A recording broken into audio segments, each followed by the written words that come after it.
Hello everyone, it's Lisa. I promised I would be back with my project. I posted a video yesterday showing my Christmas stash and I couldn't wait to try out the Sizzix Thinlits by Lori Whitlock dies. I'll try and give you a close-up so that you know which one to get. There's 15 dies in the pack and was really good value. This is the main die which cuts out the shape of the pages, and this is the smaller die for matting the pages. And there are loads of different dies. This is for the binding. There's that's the little photo negative one. Labels. There's loads of different ones. Writing. The story, I think. Yeah, the story. And various things like little banners and corner dies, a little button die. But it was great fun. It was so easy to put this together. The actual pages, I made both of the books at the one time. What takes me much longer is actually decorating the books. I can put them together really fast, but trying to work out how to decorate them does take me a bit of time. I suppose it just comes naturally to some people, but not to me. I have gone for the layering look, and my friend on YouTube, Moira McDonald's, she sort of said to me, when you're doing lots of layering or collage pages, stick to 5 items. So I figured out if I stick to an odd number, then it should work out. So I've mostly stuck to 3s with my layering. And one of these books is for my son's girlfriend. My son and his girlfriend are in their own little student flat. It's their first Christmas in their flat, so I figured if I made Meg one of these, then they could print off photographs and put memories in. So it's just a little thing.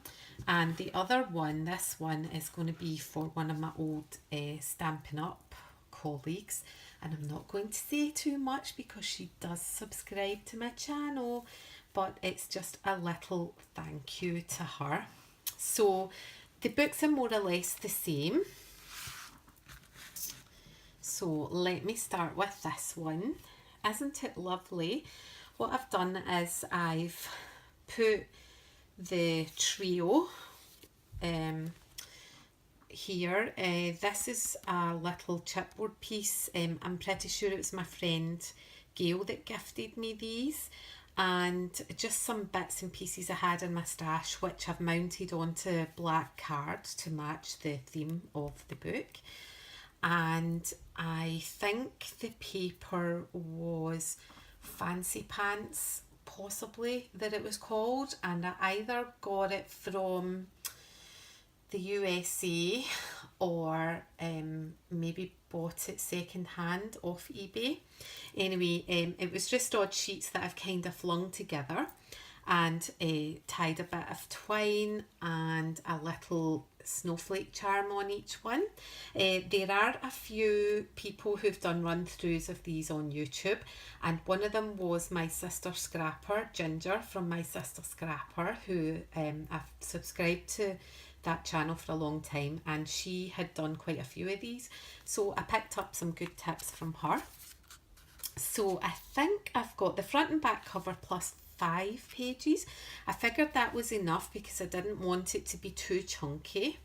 A little bit of advice is the scoring when you do cut out the dies, the They should score as well, but you do have to go over it again because it's not deep enough.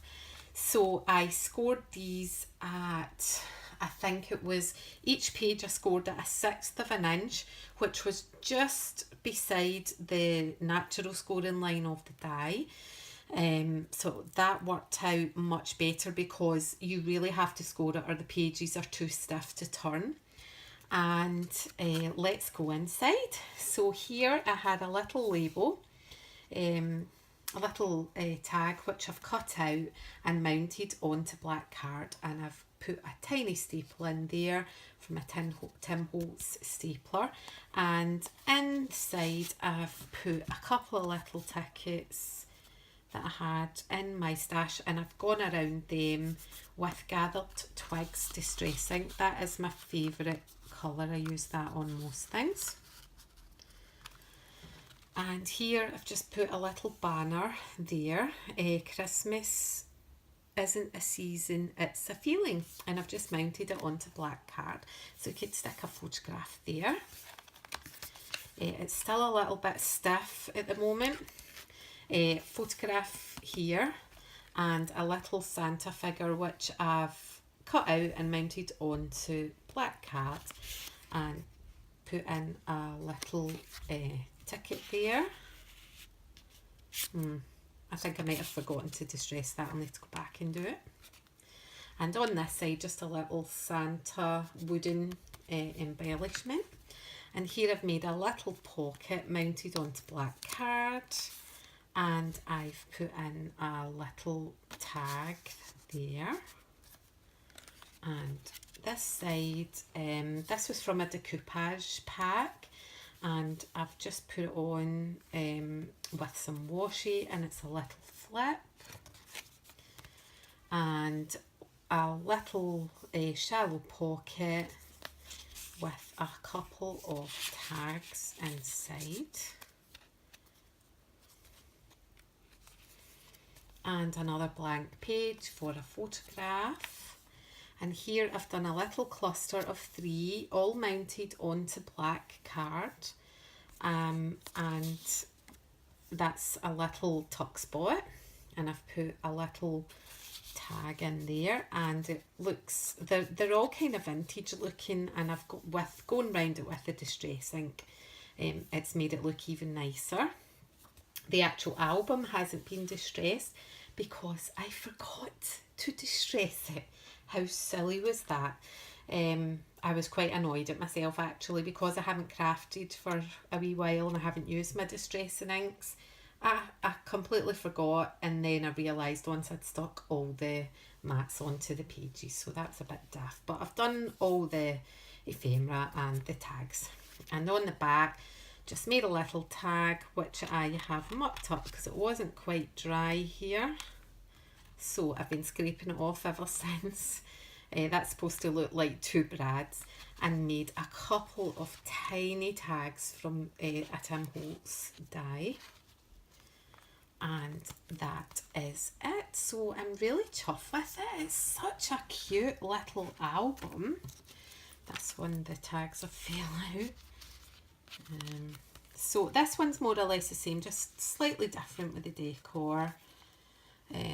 That's a tag, well that was a card, and I made it into a tag, and I've put like a little trio of tickets in there and a mat. It's more or less the same kind of style, but because I only had one each of everything, I just had to do something slightly different. It's just a little round tag, a little pocket, and I've put in a little journaling card, and the flip doesn't really match this page, but that was the only place realistically I could put it. Just a sticker here, photograph can go here. I love this paper, and that's my little cluster here, naughty or nice, holly jolly and dear Santa, and a little journaling sticker which I've mounted onto black card, and a little pocket with 2 vintage looking tags. So that is really cute. And that's it, and the 2 tags on the back. I can get it, I'm going to have to fix that. So there we go, 2 lovely little books made with this die. I hope you like it, and I'm going to say cheerio. I'm going to get ready to head to see my son and hand over the book. So I'll say bye for now. Bye.